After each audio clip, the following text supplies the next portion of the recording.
بسم اللہ الرحمن الرحیم۔ معزز خاتون حضرات، السلام علیکم ورحمۃ اللہ وبرکاتہ۔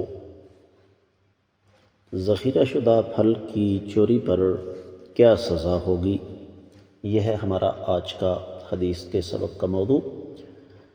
مشکوٰۃ المصابیح کتاب الحدود، باب ہے چور کا ہاتھ کاٹنا، 3594ویں حدیث کتاب میں اور 5ویں باب میں۔ الفاظ سماعت فرمائیے گا۔ وعن عمرو بن شعیب عن ابیہ عن جدہ عبداللہ بن عمرو بن العاص رضی اللہ عنہما عن رسول اللہ صلی اللہ علیہ وسلم انہ سئل عن الثمر المعلق قال من سرق منه شيئا بعد ان يؤويه الجرين فبلغ ثمن المجن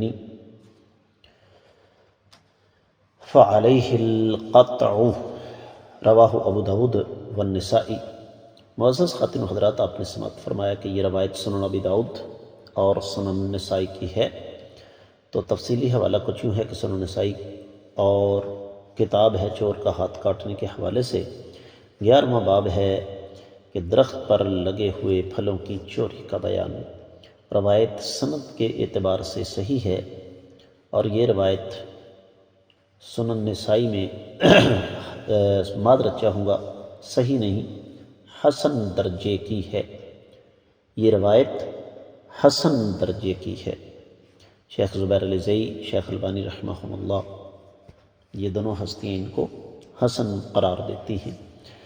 ترجمہ اس کا یہ ہے کہ نبی کریم صلی اللہ علیہ وآلہ وسلم سے سیدنا عمرو بن عاص رضی اللہ تعالی عنہ روایت کرتے ہیں کہ آپ سے درختوں پر لگے ہوئے پھلوں کی چوری کے بارے میں پوچھا گیا، تو آپ نے فرمایا جس نے اسے گودام میں محفوظ کرنے کے بعد چوری کیا تو وہ ڈھال کی قیمت کو پہنچ گیا تو اس پر ہاتھ کاٹنا ہے۔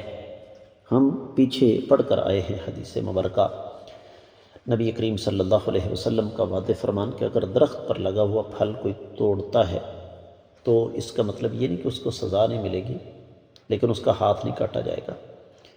لیکن اگر ایک آدمی درخت سے پھل توڑ کر اسے گودام میں محفوظ کرتا ہے، پھر اس محفوظ گودام میں سے کوئی پھل چراتا ہے تو وہ واضح چوری ہے، اور اس کی سزا ہاتھ کاٹنے کی صورت میں اس کو بھگتنا پڑے گی۔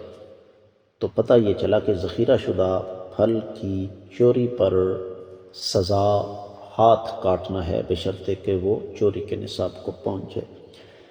میں امید کرتا ہوں کہ آپ کو یہ حدیث اچھی طرح سمجھ آ گئی ہوگی۔ اس کے ساتھ ہی آج کے سبق سے اجازت دیجیے۔ السلام علیکم ورحمۃ اللہ وبرکاتہ۔